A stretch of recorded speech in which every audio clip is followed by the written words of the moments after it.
Hi, my name is Jacy Shumilak. Today we're going to be talking about the maps that are provided to us by the Enduro World Series and what it is that we do to get ready for track walking and practice. First thing that happens when it comes to the maps is they are released on the Enduro World Series website, generally the Sunday night before the event week. So you can go on their website, find the maps. They usually give you a link to the Trail Forks website or app, because that's who does all of the maps for the Enduro World Series. This is a pretty good advantage now for us because they design all the maps, so each event has the same look, it's the same information, so it's not as much guesswork as there would have been in the past. Once the maps are released and I'm looking at the maps on Trail Forks, I'll also open up Google Maps or whatever map program or app you enjoy, and I'll compare the two just so that I can get a different bearing on where I am, where I'll be going. I always look at where we're staying as far as lodging and where the event site is in relationship to where the stages are. So what we'll do is we'll look for good locations for dropping the athletes off and picking the athletes up.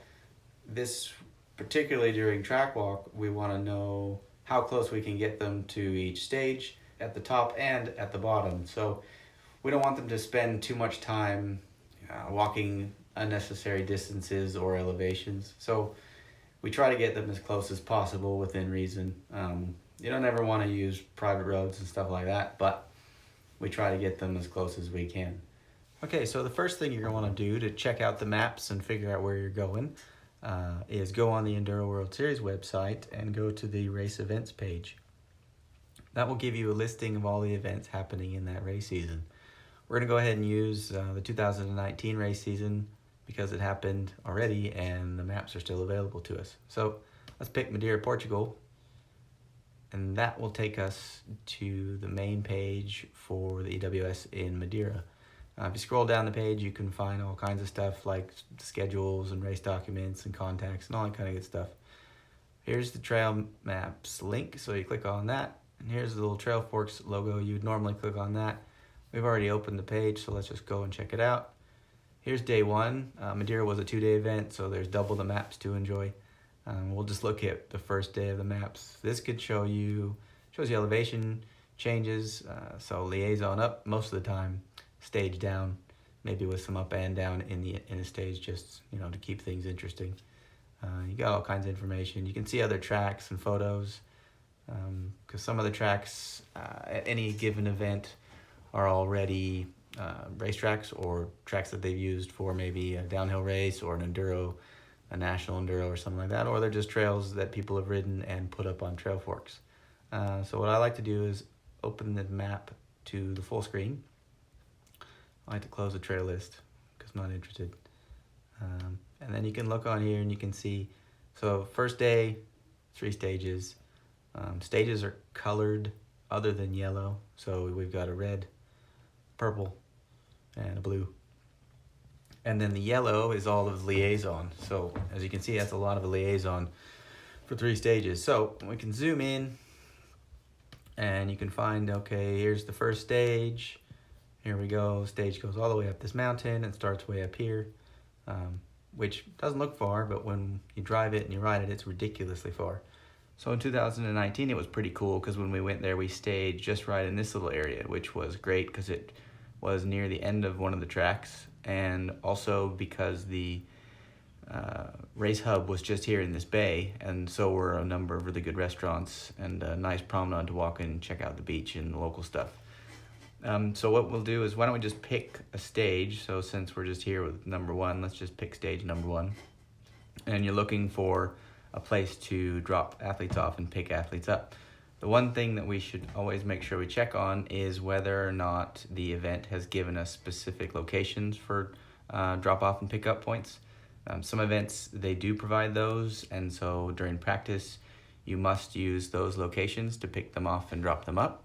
And then some events do not do that, so then you can go anywhere that is possible with a public paved road, no dirt roads, no private roads. So what we would do to check to make sure whether we have those types of coordinates or not is go on to the Enduro World Series page, and here we're still on the Madeira one. And we would look here for liaison information, which is just here. So we'd click on that. That would open up this window.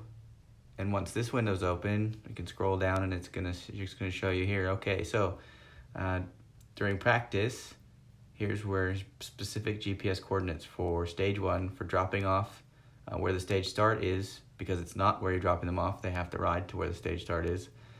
And then the finish and where you can pick them up. So let's just click on the start drop off. This will take you to Google location. So here they've dropped a pin. It's a little different because we've been looking at stuff on maps that are not satellite. They're just street maps. But this gives you a general location. So you could, zoom out and kind of figure out where you are. Okay, so this looks like here's that bay down here. So we already know that, it's up this road.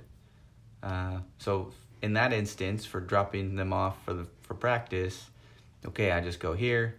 Here's my setup. I just get directions. You don't even need an address. You can just go down here and say, well, I'm coming from right here. And it gives you a couple choices. And then you look at this, and then you look at the liaison on Trailforks. It's pretty much the same thing. So that's the easy way, the convenient way that they do it. The other way would be when they don't give you a location to drop the athletes off, in which case that's when I will kind of compare Trailforks and Google Maps to give me an idea as to where I need to go. The one thing I usually will change is the base map on Trailforks so that it's a street map. So hopefully it looks a lot like Google Maps or whatever map program you're using. So we can look at, okay, here we are, here's stage 1. All right, we got some streets. We can zoom in a little bit. Maybe it'll give us some landmarks. Okay, here's a few things here and there. There's the big highway. So let's look here on the Google Maps. And if you look here, okay, here's the big highway. Here's this road area where we're looking pretty much right here. So say to try to figure out where to drop them off, I would kind of figure out, okay, well, here's a place. I will not pronounce this because I will mess it up. So we're looking for this location, which looks like maybe like a photo op. And maybe you'll get lucky and they will have put it on the maps here. There it is. See, so now you know, okay, well, that's a little point where I know that I'm on this road. Whether the road numbers match, sometimes they do, sometimes they don't. You can kind of see that this doesn't look like it says 24, so they probably don't match, so you get confused yourself and end up who knows where. But at least when there's like a point of interest or a restaurant or a hotel that you can see both on the Trailforks maps and on the other maps, that gives you the idea that you're on the same road going in the right direction. So here, let's zoom out. And so you can go up the liaison and go up to where the start is and zoom in a little bit, and you can kind of see, okay, the road zigzags like this before it gets up to the stop and then bends around to the left. So let's go here. And then, so we followed the road up, and then here's a zigzag, which looks a lot just like this zigzag. And then here's a turn. So you're looking at like the same area. So you know that the track finishes just right around in here.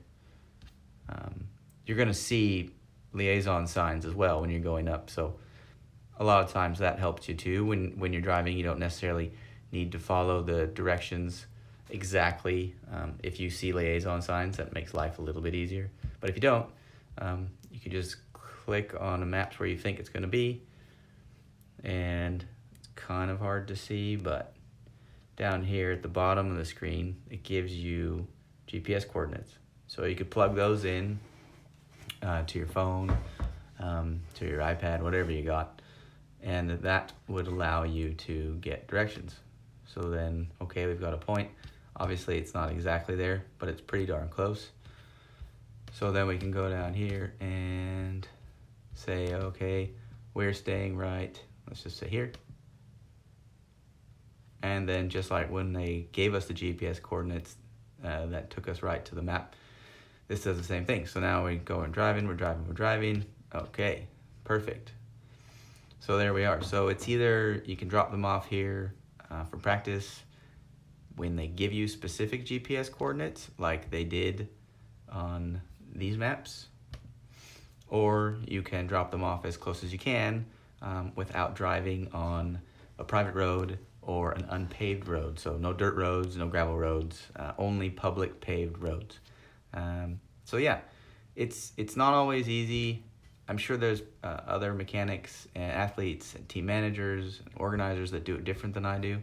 I just find that for me, this is the easiest way. I like to compare the two maps. I get the GPS coordinates by clicking on a spot. I will often just double check before we go anywhere so that I know that I am going the right place. Like I will, get out of this or use my phone, put the GPS coordinates in, make sure it does take me to the same place because I have written them down wrong before and done a test run and they are incorrect, so it would take you to the wrong place. The other thing that's beneficial about doing this in advance is that okay, from down here, this claims it takes 7 minutes. Okay, well, it probably takes 10 because that looks like a really windy road, and it was.